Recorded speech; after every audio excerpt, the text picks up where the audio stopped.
mas era nítido que você melhorava a parte nutricional de uma pessoa e ela melhorava. Isso era perfeitamente visível no autismo. Olha. No autismo, você acertava um pouco o microbioma, que nem se chamava assim, era flora intestinal. Você dava alguns nutrientes, tirava alimentos que incomodavam. Ou seja, fazia um reequilíbrio do organismo e muitas crianças melhoraram muito.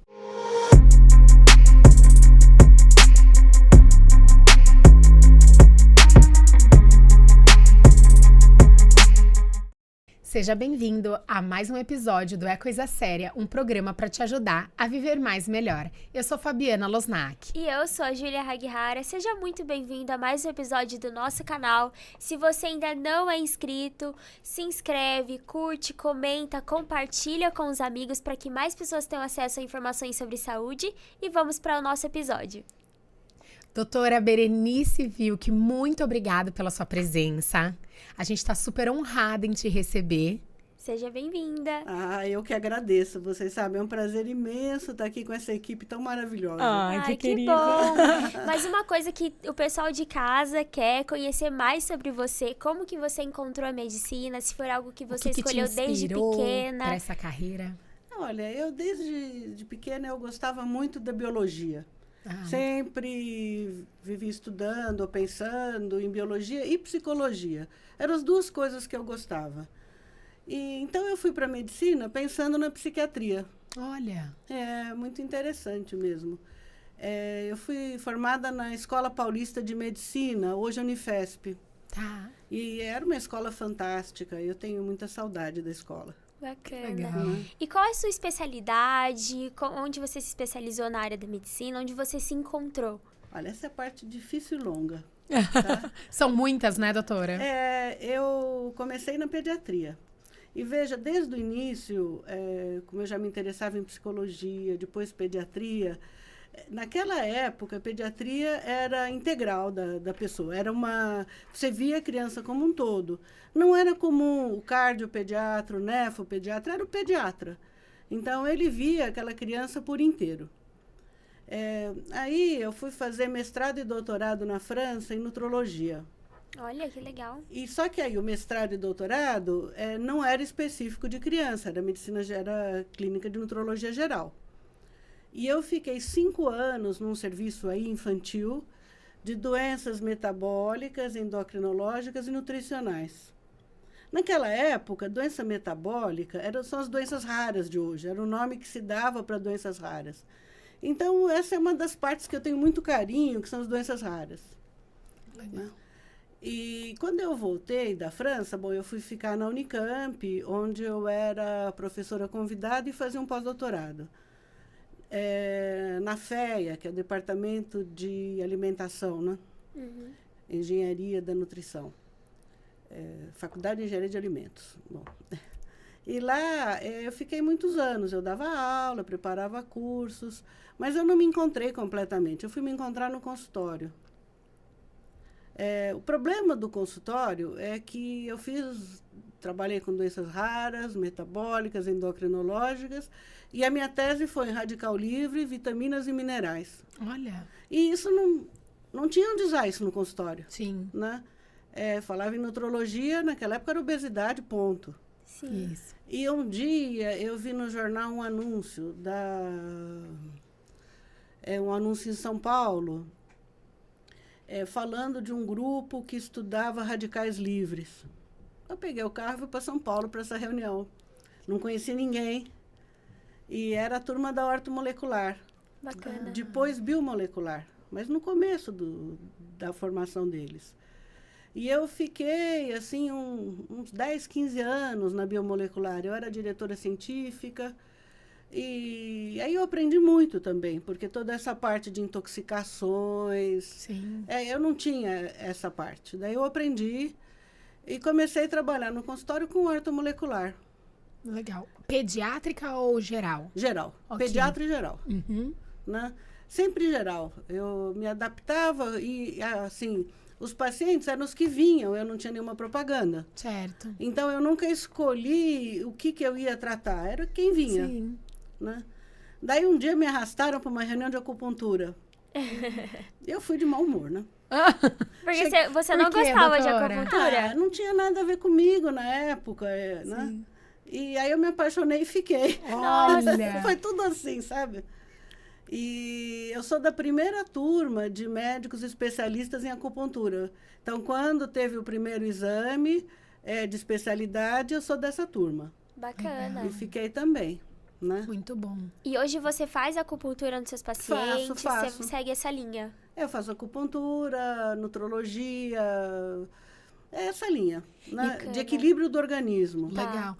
E, doutora, seguindo essa linha, então, quer dizer que o cérebro da gente, ou o intestino, é o segundo cérebro? Ou o cérebro realmente é o prioritário? Essa é a parte Como é interessante, mas eu não acabei, viu? Ah, ok, então E continua. recentemente eu fiz uma especialização em medicina endocannabinoide. Olha! Que aí é um encanto, faço até agora. Né? É Jura? uma área que eu também me apaixonei. O que dá para aplicar, doutora? A gente tem que esperar um pouco mais as regulamentações, Sim. né? Mas a gente tem um sistema endocannabinoide no nosso corpo. A gente produz substâncias similares a cannabis. Certo. E esse sistema é o sistema último que regula o organismo. Tá. Então, quando esse sistema desregula, todo o resto vai junto. Certo. Então, todas essas coisas que eu falei, elas são aplicáveis de 0 a 80. Uau. Ou mais, né? Bacana. Sim. Bacana. É porque a gente tem visto estudos específicos, né? Isso, Para algumas síndromes, algumas doenças. Isso. Mas qualquer síndrome que você tenha, se você equilibra o organismo, melhora, Legal. né? Muito bom. A gente ouve muito falar, né? Inclusive, a maioria dos médicos que passam por aqui falam que todas as doenças começam no nosso intestino, né? Isso, Então, assim, eu queria saber se o intestino também interfere, a saúde do intestino interfere em doenças como depressão, ansiedade. Olha, essa é uma parte linda, viu? Quando eu comecei a trabalhar, naquela época não se falava sobre isso, mas era nítido que você melhorava a parte nutricional de uma pessoa e ela melhorava. Isso era perfeitamente visível no autismo. Olha. No autismo, você acertava um pouco o microbioma, que nem se chamava assim, era flora intestinal, você dava alguns nutrientes, tirava alimentos que incomodavam. Ou seja, fazia um reequilíbrio do organismo e muitas crianças melhoraram muito. Olha. Então, nessa época que a gente tinha pouco recurso, eu comecei a receber muitas crianças autistas. Mas isso interfere também, ajuda em graus elevados de autismo? Porque tem crianças que têm muitos sintomas, né? Veja, o autismo é uma doença que tem um componente genético muito forte. Então, a gente traz, isso aliás em qualquer doença, você traz a pessoa para o seu melhor dentro da limitação da própria doença. Tá. Né? Mas você veja, a gente vai lá para Hipócrates, na Grécia, ele já falava que a alimentação seja o seu remédio. Exato. Né? Sim. Mas foi a partir de 80, mais ou menos, que as pesquisas que começaram a demonstrar que o intestino tinha uma ação como segundo cérebro, ou seja, que o intestino influenciava no cérebro e o cérebro no intestino, começou aí. Então, bom, para a medicina isso é relativamente novo. Sim. Né? E como que é feita essa comunicação, doutora? Olha, essa comunicação ela é muito interessante. Ela é feita... Então, aí a gente tem que voltar um pouquinho atrás, porque essa comunicação entrou junto, então, o intestino, segundo o cérebro, entrou mais um órgão, hoje se chama de órgão, que é o microbioma intestinal, que são as nossas bactérias. Legal. Ok. Então, essas bactérias, elas produzem substâncias que são neurotransmissores. Elas produzem substâncias que são produtos, nutrientes para a formação de neurotransmissores no cérebro. O cérebro é o segundo lugar com mais neurônios depois do cérebro. Quer dizer, o intestino, depois do cérebro, é o segundo lugar com mais neurônios. Nossa, quem pensaria isso antigamente, né, doutora? Ninguém acreditava, Não. nem eu. Bacana. E como a gente equilibra, doutora, a nossa microbiota intestinal? Mas aí você sabe que é interessante. A microbiota... Então, vamos pensar em microbioma. Microbioma é assim, são 100 trilhões de bactérias. Deixa eu atrapalhar a senhora. A senhora quer definir microbioma? Olha, microbiomas são Pra quem não todas as bactérias, vírus, arqueias, fungos, um monte de micróbios que a gente tem no corpo. Bons e ruins. Bons e ruins, mas são 100 trilhões. Nossa. Eu não sabia o que era 100 trilhões. Eu fui procurar no Google. É uma coisa maluca, né? São 12 vezes a população do mundo. Pensa. Meu Deus do céu. Então, a gente tem um número de 12 vezes a população mundial no nosso Dentro corpo. do intestino. Não, no corpo No inteiro. total, corpo ok. Olha, todo o nosso corpo que tem contato com o exterior, então toda a nossa pele, nariz, seios da Cabelo. face, pulmão, a parte boca, esôfago, estômago, intestino, vagina, útero, bexiga, tudo tem um contatozinho para fora. Certo. E aí tem as bactérias que colonizam. E essas bactérias mantêm o nosso equilíbrio.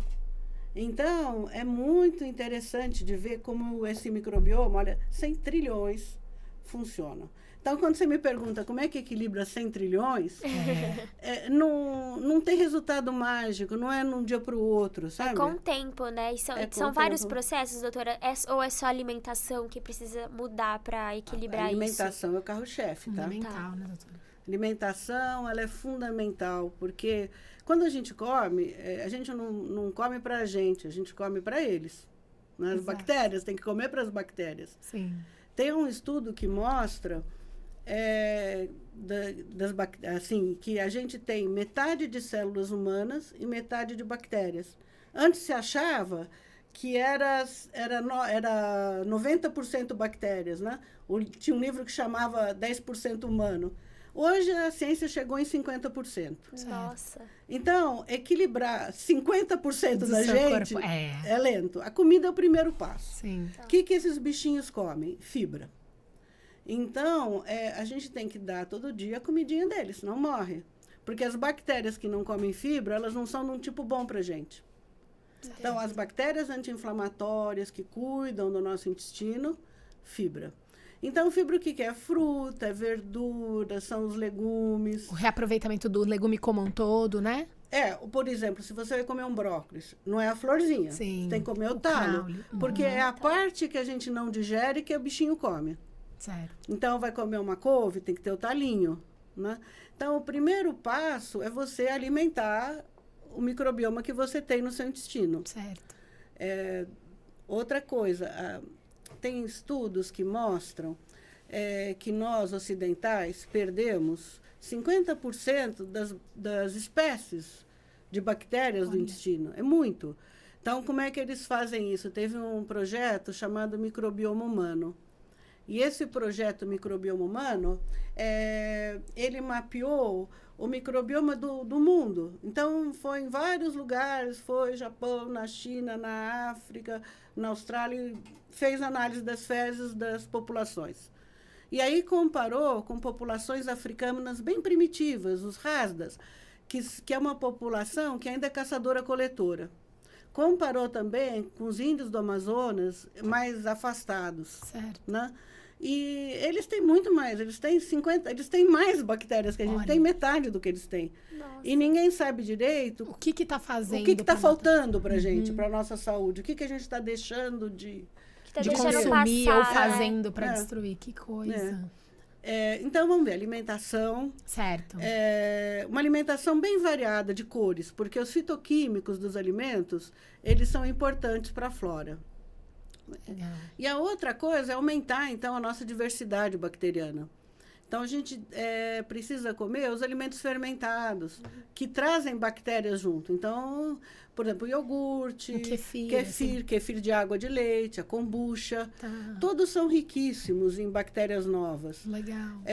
O picles, você vê um chucrutes, um pepininho fermentado, cebolinha. Tem frutas. Hoje Sim. tem vídeo de YouTube para tudo, né? Sim. Para fermentar. Agora, não pode ser comprado pronto. A pessoa tem que preparar, então. Tem, porque o pronto, ele é pasteurizado. Sim. E quando pasteuriza, Tem alguma conservação Perde, aí. né? mata. acabou a bactéria, né? É. Então, a gente tem que fazer em casa. Você faz algum tipo de suplementação para os seus pacientes? Não? Para ajudar, né, nesse equilíbrio da microbiota? Então, primeiro, a gente tem que fazer a higiene da própria pessoa, que é você organizar tudo que é bom para esses bichinhos, né? Ok. Agora, tem o que não é bom também. Então, primeiro, porque antes de você suplementar, você tem que ver o que a pessoa consegue melhorando o equilíbrio. Certo. Então, primeira coisa, por exemplo, olha, tem aquelas gotinhas de hipoclorito que pinga na água da verdura. Não é legal. Aquilo é cândida, né? Então, imagina se você toma aquilo, o que faz na flora? Né? Adoçantes. Os adoçantes são terríveis. Cada vez tem mais estudos de adoçante acabando com a flora. Sim. Tem um adoçante que é o xilitol, né? Que hoje tem o rinossoro xilitol para matar as bactérias do nariz. Olha. Então, você pôr o xilitolzinho no seu café, não é bom. Né? E vários outros. Tem muitos produtos químicos que interferem, agrotóxicos, antibióticos. Então, a cada tratamento de antibiótico é um pedaço da flora que vai embora. Tem que ser reposto. Sim. Né? Que mais que não se faz? Eu acho que esses são os pontos importantes. Lembrando um pouquinho, para a melhora da flora, você tem que ter alguma atividade ao ar livre, porque as bactérias estão para tudo. Legal. Então, abrir uma janela, plantar um vasinho se você não tem um jardim. Dar uma passeadinha, fazer uma caminhadinha, natureza, né? Tá. Cuidado com o carrapato, mas na natureza. Então, veja, a gente tem que ter primeiro esse cuidado, né? Agora, respondendo a sua pergunta, claro que quando a pessoa faz os cuidados todos, você tem os probióticos que você pode dar às bactérias. Tem que ser específico, doutora? Cada pessoa precisa de um tipo ou todo mundo a gente consegue não tem bactérias personalizar? que são mais específicas para determinadas doenças que outras. Sim. Mas todo mundo precisa de todas. Então, é importante variar um pouco. Tá. E você tem os prebióticos, que são alimentação para essas bactérias. Tá. Né? Que você pode acrescentar até... Muitas vezes a pessoa tem muita dificuldade de retirar os industrializados, Certo. as farinhas brancas, né? E colocar uma comida saudável. Então, você dá uma ajudinha no início. Ah, ok. Não, mas o que mais me encanta atualmente são os pós-bióticos. Ai, nunca ouvi falar de Pós-bióticos são aquilo que as bactérias produzem para nos proteger. Certo. Então, seria você pegar assim, tudo de bom que elas têm e dar. E por que isso? Né? Então, tem um estudo interessante que eles falam assim, fazendo as devidas proporções, que você dá uma cápsula de lactobacilos, é que nem chegar meia dúzia de turismo no Rio de Janeiro. Então, a primeira coisa, já ficou sem mala, sem bolsa, sem nada. Né? Daí eles chegam lá, não tem onde morar, não tem o que comer e morre. Bactéria é a mesma coisa, você toma uma cápsula, ela chega no intestino, o intestino está lotado de bactérias agressivas que ocupam o espaço está inflamado, elas não têm aonde nidar, porque olha, elas têm que nidar, têm que reproduzir, têm que fazer a colônia, têm que comer. Então, você dá uma cápsula de lactobacilos e não tem a verdurinha, nada. Então, quando você prepara com esses pós-bióticos, você desinflama esse intestino e você prepara o terreno para a bactéria chegar lá e fazer o ninho dela e crescer. Que legal. Então, já tem hoje para... Tem. Esse ativo. São os pós-bióticos. Muito bom. E, em última instância, tem começado agora o transplante de flora fecal, né? De microbioma fecal. Nossa, tem em estudos nos Estados Unidos, tem até em cápsula, né? Certo. Mas e aqui e esse transplante, se for fazer, faz com colonoscopia e coloca. Mas tem que tomar um cuidado, porque não adianta nada fazer um transplante desses. E não cuidar. Se você não tiver já melhor do intestino. Reabilitado, né? E der comidinha para eles. Eles comem todo dia. Então, primeiro você tem que fazer uma higiene e limpar a casa, né? Colocar tudo no seu lugar. Isso. E depois vir com o tratamento. Depois com o tratamento, né? Bacana. Quando a gente pensa assim em intestino, tem que lembrar que a gente falou o segundo cérebro. Então, no segundo cérebro tem aquelas produções de substâncias neuroativas. 70% do sistema imune fica em volta do intestino. Certo. E aí, se o seu intestino tiver aumento da permeabilidade, como é que é isso? É assim, olha, o intestino é uma barreira, né? Para tudo que está dentro da luz, ou seja, as bactérias, as fezes e o nosso corpo, o sangue. Então, ele funciona ali como uma barreira.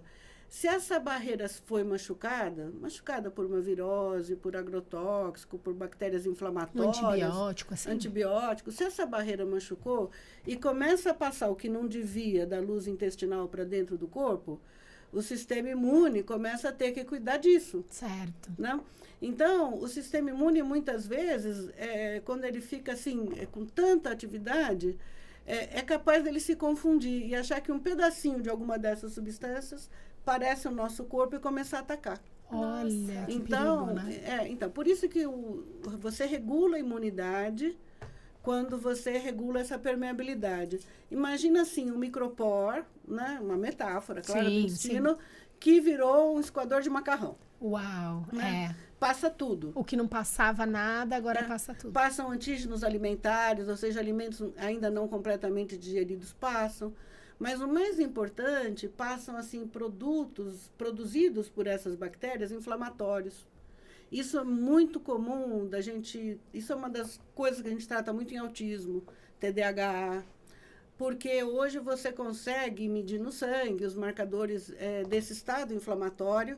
E os estudos mostram que se a barreira intestinal foi afetada, a barreira hematoencefálica também foi no cérebro. A barreira que protege o cérebro. Então, você começa ali no intestino, substâncias inflamatórias vão para o cérebro.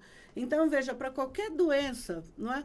Você ter marcadores de inflamação no cérebro aumentados, mesmo que a pessoa precise de um medicamento, mas o efeito é menor. Não vai fazer tanto efeito. Então, você desinflamando o organismo, desinflamando o cérebro, melhora tudo. Então, você começa lá na permeabilidade do intestino.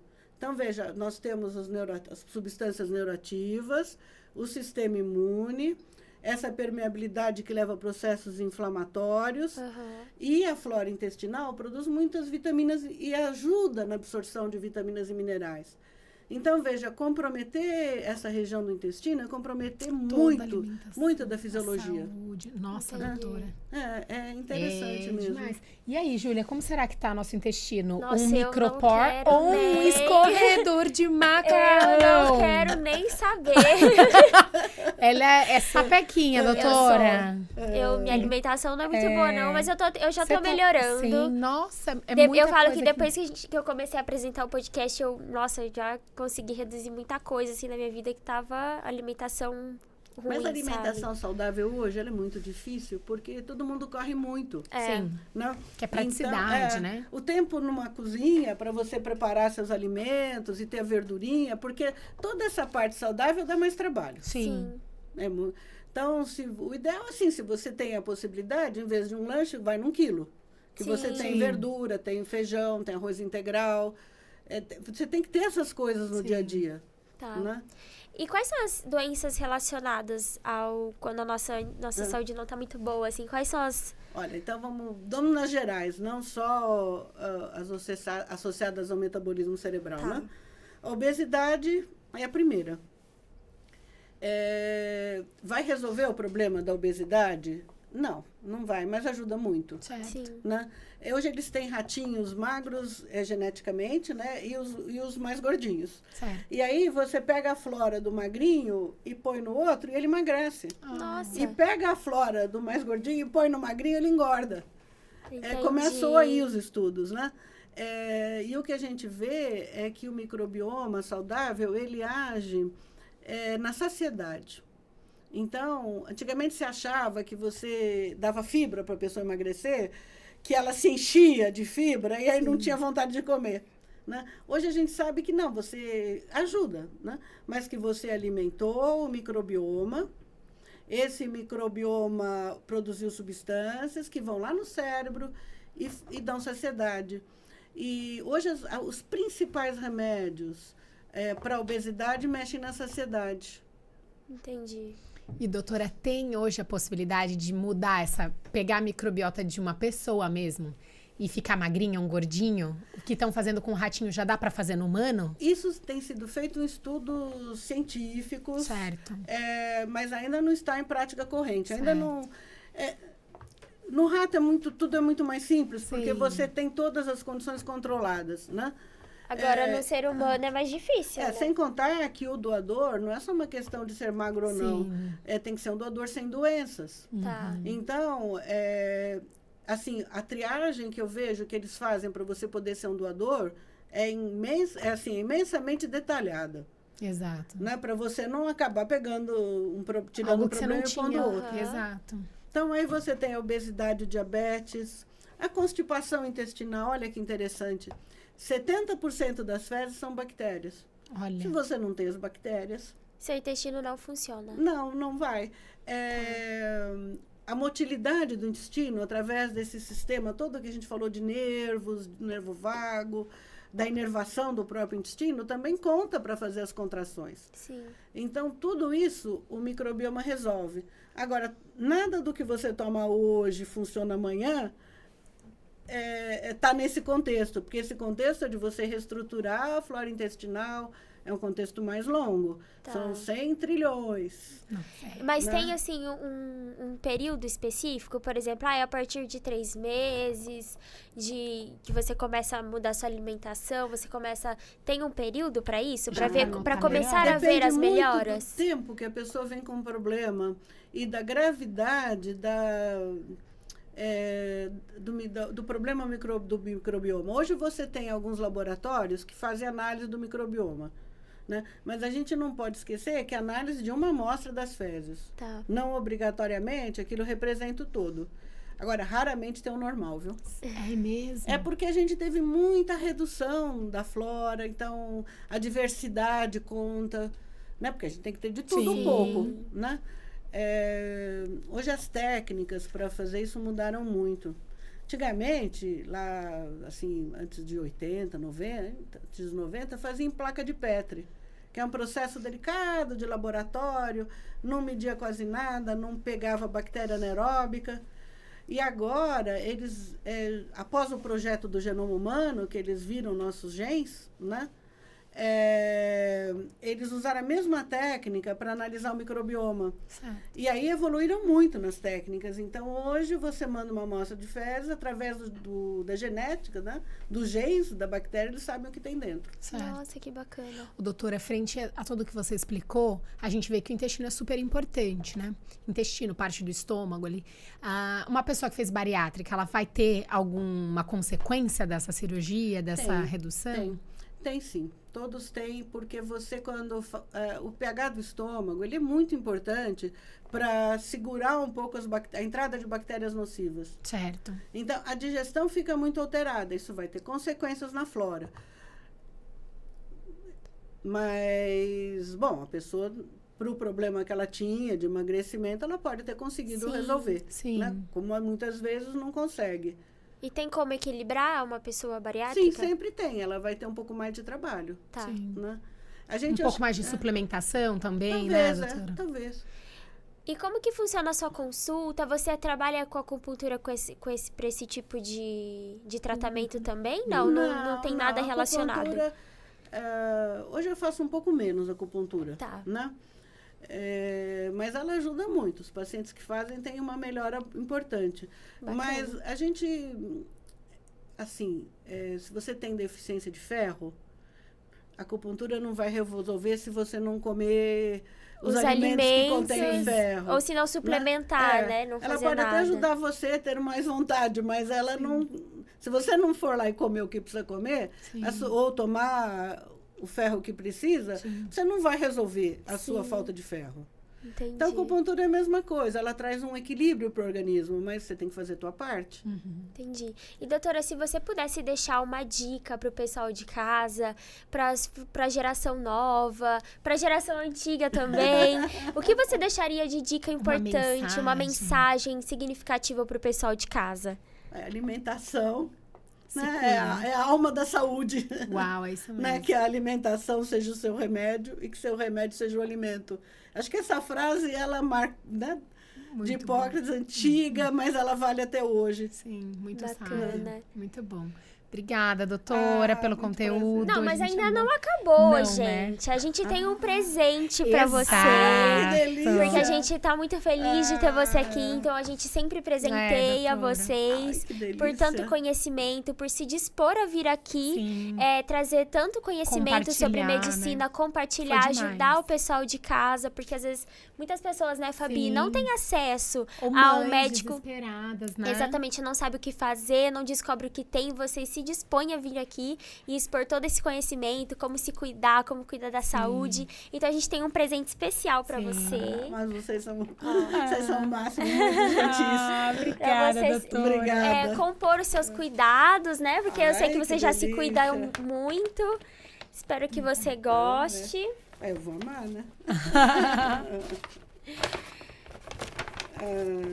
Que delícia! Pra compor aí sua rotina de cuidados. Pra ficar ainda mais bonita, né, Fabi? Com essa 5 gotas pele. um desejo. Esse doutora. sérum é maravilhoso. Maravilhoso. É até um lançamento deles, eu acho que você vai gostar. E também tem a nossa caneca do podcast. Creme de hidratação. Isso. Maravilhoso. É, muito bom. Que bom, doutora. E a Muito caneca do nosso obrigada. programa. Vou levar pro consultório. Ah, legal. mesmo. Isso mesmo. Pra você sempre lembrar da gente e lembrar de voltar, né, Fabi? Sim. Ai, que delícia. Obrigada, doutora, Doutora, por vocês compartilhar. também. Muito obrigada, Vocês são foi um muito prazer ter gentis. você aqui com a gente. Obrigada. E as pessoas que quiserem conhecer mais do teu trabalho, como que consegue ter acesso à senhora? Tem rede social? Tem algum site, algum Tem telefone? o Facebook, Tá. tem o Instagram, tem Legal. o meu site pessoal, Joia. que é o meu nome completo. Né? A gente deixa na descrição do vídeo, né, Sim, Júlia? a gente vai deixar Perfeito. tudo na descrição pra vocês. Muito obrigada por acompanhar a gente em mais um episódio, né, Sim. Fabi? Cuida aí pra não deixar o micropor virar escorredor de macarrão, pessoal. É isso mesmo. Né? E até o próximo episódio. Obrigada. Tchau, Beijo. tchau. Gente.